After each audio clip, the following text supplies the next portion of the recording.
Um, Good evening, everyone. We are from Group 5. My name is Nurul Aziza, and they're also my group partner, Nurul Wandari and Sri Ayuni. On this occasion, we would like to present our topic entitled Integrating Sign Language into Indonesian National Education Curriculum. This topic is very important because communication is foundation of learning. And every student, including those are deaf or hard hearing, deserve equal access to education. So why is sign language matter? Because from the deaf community, sign language is their primary mode to communication.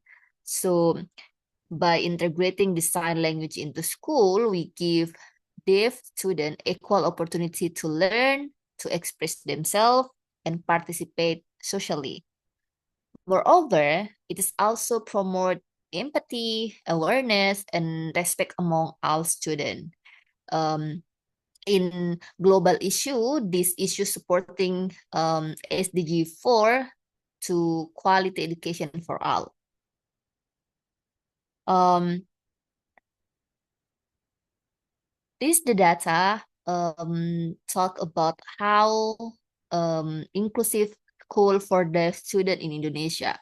So based on this data, 40% public school are already implementing inclusive um, program showing increased awareness of educational equality. So it means they have like inclusion class in their school.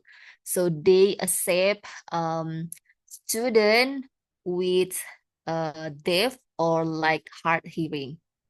There are 25% of special school or in Indonesian school, in Indonesian language, we call them sekolah luar biasa, continue to play vital role supporting students with special needs. So in Indonesia, um, they separate the system education for like student with special need and like a common school. There are also 20% of schools still lack of inclusion program. It means that this school is just accepted the student without special need. And there's like 15% school in planning stage. This means that they want to open the program for inclusive class, but they still not implementing the system. So this is the data highlight the importance of including sign language in national curriculum to ensure equal education opportunities for all the children. So the next slide will be presented by my partner Nurul. So please Nurul, time is yours. All right, thank you, Kak Aji. That was a clear explanation. Now, I will continue by discussing the comparison between Indonesia and Malaysia, including some of the challenges they face. What is an implementation of sign language in education Indonesia versus Malaysia? Uh, this chart compares Indonesia and Malaysia implementing sign language education. Malaysia has already established a national policy and conducts nationwide teacher training. In contrast, Indonesia is still in the planning and early implementation stage. However, Indonesia has shown steady progress with a growing number of inclusive schools and active participants from the deaf community. Kak, please next. Uh,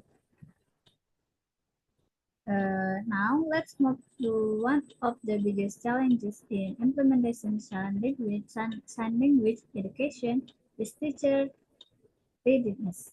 According to this chart, only 10% of teachers are fully trained, while 35% are in training and 45% are not yet training. This indicates the need for national level training to ensure that every teacher can support inclusive education. So for next, let's continue with teacher readiness by region in Indonesia. Teacher readiness by region in Indonesia. In this the this the data indicates the teacher readiness varies significantly across region Java list with 15% of teachers trained, while Papua has the lowest rate at 5%. This demonstrates the urgent need for equitable teacher training program. That's all for my part. Now I would like to hand over the presentation to Ayuni, who will explain the data on public awareness.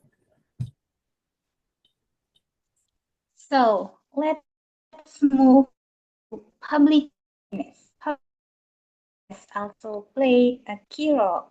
As we can see from 2020 to 2025, the percentage of people who strongly support sign language in school increased from 25% to 45%. This trend reflects positive social change and greater acceptance of inclusive education. Next, for the opportunities. Although there are challenges, Indonesia also has many opportunities to make sign language education successful. Let's look at some of the key opportunities available. First, government commitment to inclusive education. Growing number of inclusive schools, use of digital platform for sign language learning, activities involvement of the deaf community, and raising public awareness and social support.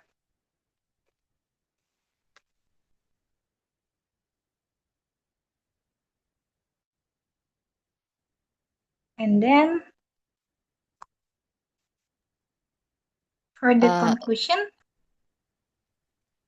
Thank you, Ayuni. I would like to present the conclusion. For conclusion, from the data and the presentation before, we see that sign language education is really important. This is the part of key step to forward inclusive learning for all children in Indonesia.